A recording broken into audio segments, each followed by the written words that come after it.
নমস্কাৰ কুমৰুক চুদুং অন্য এটা নতুন ভিডিঅ'লৈ আপোনালোক সকলোকে স্বাগতম জনাইছোঁ।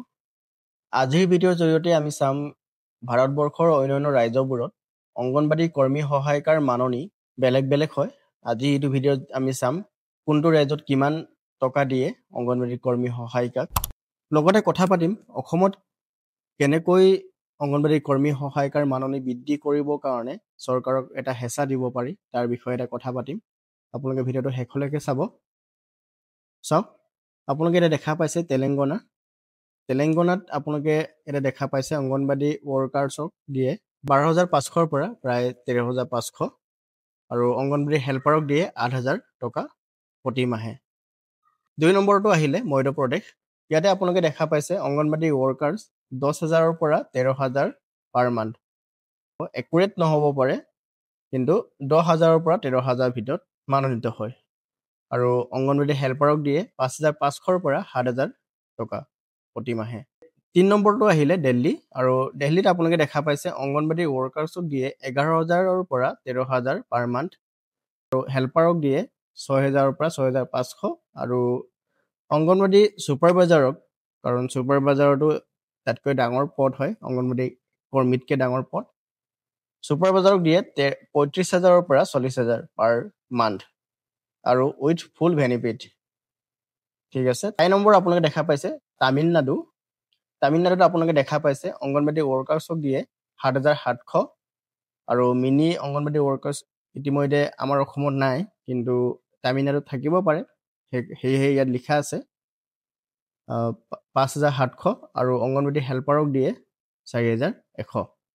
আৰু ইয়াতে এটা বস্তু আছে আপোনালোকে দেখা পাইছে ৰিটায়াৰমেণ্ট বেনিফিট। মই 2 দিনমান আগতে এটা ভিডিঅ' বনাইছিলোঁ, আপোনালোকে মোৰ চেনেলত পাই যাব। আমাৰ অসমতো লাগু কৰিব লাগে সেইটো কথা লৈ মই এটা ভিডিঅ' বনাইছিলোঁ, আপোনালোকে চাব পাৰে। মই ডেছক্ৰিপশ্যনত দি দিম লিংক, আপোনালোকে তাত ক্লিক কৰি চাব পাৰিব। Retirement benefit workers receive 1 lakh and helper receive 50,000। ৰিটায়াৰমেণ্টৰ সময়ত এই 1,50,000 টকা দিয়ে, কিন্তু এনেকৈ দিয়াতকৈ মান্থলি কিবা এটা দিয়াটো বেছি ভাল, মানে পেঞ্চন হিচাপে। সেইটোৰ কথা মই ভিডিঅ'ত কৈছিলোঁ, আপোনালোকে চাব পাৰে। আৰু ইয়াতে আপোনালোকে দেখা পাইছে 5 নম্বৰ অপশ্যনটোত উত্তৰ প্ৰদেশত আপোনালোকে দেখা পাইছে কৰ্মীক দিয়ে 6,500 আৰু 7,000, মানে 6,500 পৰা 7,000 ভিতৰত দিয়ে আৰু মিনি অংগনবাদী ৱৰ্কাৰ্ছক দিয়ে 6,000 আৰু অংগনবাদী হেল্পাৰক দিয়ে 3,500 পৰা 4,000 আৰু অংগনবাদী ছুপাৰভাইজাৰক দিয়ে 35,000 পৰা 45,000 পাৰ মান্থ। ঠিক আছে। 6 নম্বৰ আহিলে কৰ্ণাটকত দিয়ে আপোনালোকে দেখা পাইছে অংগনবাদী কৰ্মীক 8,000 পৰা 14,000 ডিপেণ্ডিং অন ইনচেণ্টিভ। ঠিক আছে। ইয়াতে এই 8,000 পৰা 14,000 ভিতৰতে ইনচেণ্টিভটো লগত থাকে। তাত ষ্টেট ৱাইজত কিবা কেলকুলেশ্যন থাকিব পাৰে, এবচেণ্ট প্ৰেজেণ্টৰ কথাও থাকিব পাৰে, ডিপেণ্ডিং অন ইনচেণ্টিভ দিয়া আছেতো। আৰু অংগনবাদী হেল্পাৰক দিয়ে 4,000 পৰা 6,000 টকা। ফাইনেলি আহি গ'ল আমাৰ অসম 7 নম্বৰত। অসমত আপোনালোকে দেখা পাইছে অংগনবাদী ৱৰ্কাৰ্ছক দিয়ে 6,500 আৰু ইতিমধ্যে বঢ়োৱা কথা কৈছে, কিন্তু কিমান একজেক্টলি বাঢ়িব, কাৰণ অলৰেডি প্ৰচেছ চলি আছে, গতিকে ক'ব পৰা নাই। অক্টোবৰ মাহৰ পৰা 1,500 টকা বঢ়া কথা কৈছিলে, গতিকে কিমান বৃদ্ধি হয় কি কথা এইটো মাহতে গম পোৱা যাব, মানে চেলাৰী যেতিয়া সোমাব। ঠিক আছে। 6,500 পৰা 10,000 ভিতৰত বুলি দিয়া আছে, কিন্তু 6,500 দিয়ে। আৰু অংগনবাদী হেল্পাৰক দিয়ে 3,250 টকা, তাৰে 31,000 কিবা এটা সোমায়, 100 কিবা এটা পেঞ্চনৰ কাৰণে কাটি ৰাখে, সেইটো মই জানো আৰু সেইকাৰণে কৈছোঁ। অংগনবাদী ছুপাৰভাইজাৰক দিয়ে 35,000 পৰা 45,000, বহুতেই বেছি কৰ্মী বা সহায়িকাতকৈ। কেৰালাত দিয়ে আপোনালোকে দেখা পাইছে অংগনবাদী ৱৰ্কাৰ্ছক দিয়ে 4,500 পৰা 8,500 আৰু এডিশ্যনেল 2,000 দিয়ে। এইটো তেনেকৈ ইনচেণ্টিভ টাইপত বা এলাউন্স টাইপত দিব পাৰে। আৰু অংগনবাদী হেল্পাৰক দিয়ে 4,000 পৰা 6,750 টকা প্লাছ এডিশ্যনেল 2,000 এলাউন্স বা ইনচেণ্টিভ যি হয়। আদাৰ্ছ ষ্টেট আৰু বেলেগ ষ্টেটবোৰত কিমান দিয়ে ইয়াতে আপোনালোকে দেখা পাইছে। আন্দামান নিকোবৰত দিয়ে 7,500 আৰু 4,750 টকা। আৰু ইয়াতে আপোনালোকে দেখা পাইছে এডিশ্যনেল ষ্টেট ইনচেণ্টিভছ, এইবোৰ ইয়াতে মেনশ্যন কৰা আছে। অন্ধ্ৰপ্ৰদেশত আপোনালোকে চাব পাৰে ইয়াতে 11,500 আৰু 7,000 আৰু এইকেইটা।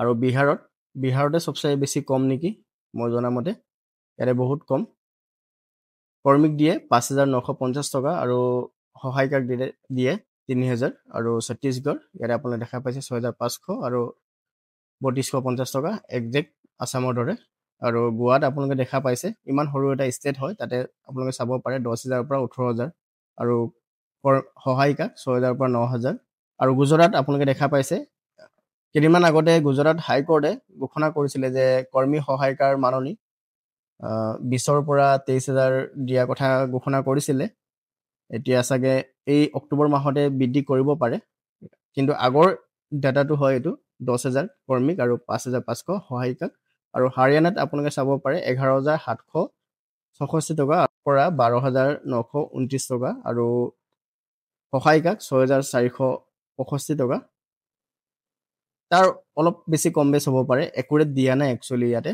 তাৰ ভিতৰত হ'ব পাৰে হা এইটো আপোনালোকে মনত ৰাখিব হিমাচল প্ৰদেশৰ আপোনালোকে চাব পাৰে কৰ্মীক 9,100 টকা আৰু সহায়িকাক 4,700 টকা আৰু ঝাৰখণ্ডত 9,500 আৰু কৰ্মীক 7,750 টকা আৰু ওড়িশাত আপোনালোকে চাব পাৰে এনেকৈ আপোনালোকে গোটেই ডেটাবোৰ চাব পাৰে মই ইয়াতে আপোনালোকক এনেকৈ দেখাই দিছোঁ ৱেষ্ট বেংগল উত্তৰাখণ্ড ছিকিম ৰাজস্থান পাঞ্জাৱ ওড়িশা ঝাৰখণ্ড চব এইবোৰ আপোনালোকে চাব পাৰে গোটেইবোৰ ডাটা কৈ ফুৰিলে ভিডিঅ'টো বহুত লং হ'ব এতিয়া আহোঁ আমাৰ অসমত কেনেকৈ বৃদ্ধি কৰিব পাৰি তাৰ বিষয়ে মই কথা পাতিম বুলি আৰম্ভণিতে কৈছিলোঁ ইতিমধ্যে বহু জেগাত প্ৰটেষ্ট চলি আছে আৰু প্ৰটেষ্টটো চাগে যেতিয়ালৈকে বৃদ্ধি কৰি নিদিয়ে তেতিয়ালৈকে চলিয়ে থাকিব কিন্তু মেইন কথাটো হ'ল যিমান প্ৰটেষ্ট কৰাৰ পাছতো চৰকাৰৰ একো প্ৰতিক্ৰিয়া দেখা নাই তাৰ ওপৰত কথাটো মই পাতিব বিচাৰিছোঁ সেয়েহে আগন্তুক নিৰ্বাচন নোহোৱাৰ আগতে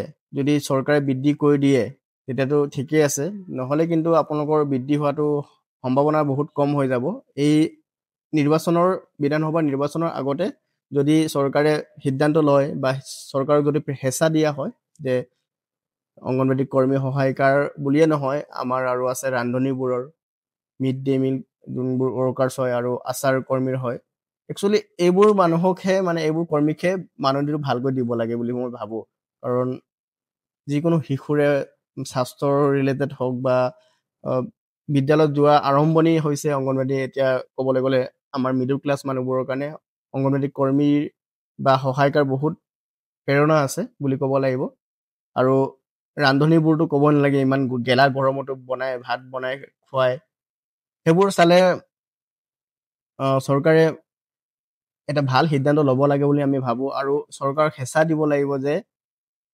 নহ'লে আপোনালোকৰ বিধানসভা ইলেকশ্যনত বা 2026 চনত যেতিয়াই হয় আৰু কাৰণ ইলেকশ্যনৰ কথা ক'ব নোৱাৰি কেতিয়াবা আগা পিছা কৰি দিয়ে একো ক'ব নোৱাৰি গতিকে যেতিয়া ইলেকশ্যন হয় তাৰ আগতে কিন্তু আমাক পৰ্যাপ্ত পৰিমাণৰ যদি মাননি বা দৰমহা বৃদ্ধি কৰি নিদিয়ে তেন্তে চৰকাৰ সলনি কৰাৰ ক্ষমতাও আমাৰ আছে বুলি চৰকাৰ অলপ কথাবোৰ ক'ব লাগিব নহ'লে চৰকাৰেতো ইমান প্ৰটেষ্ট চলাৰ পাছতো একো আওকাণ দিয়া নাই সেইকাৰণে মই ক'লোঁ কথাটো গতিকে ভিডিঅ'বোৰ ভাল লাগিলে আপোনালোকে লাইক কৰিব লগতে চেনেলত নতুনকৈ আহিলে তেন্তে চেনেলটো ছাবস্ক্ৰাইব কৰি ৰাখিব কাৰণ মই আপোনালোকৰ বাবে এনেধৰণৰ ভিডিঅ' আনি থাকোঁ তেন্তে আজিলৈ ভিডিঅ'টো ইমানতে সামৰিছোঁ আমি অন্য এটা ভিডিঅ'ত লগ পাম তেতিয়ালৈকে ধন্যবাদ জয় আই অসম মিচিং ৰেগামীৰৈ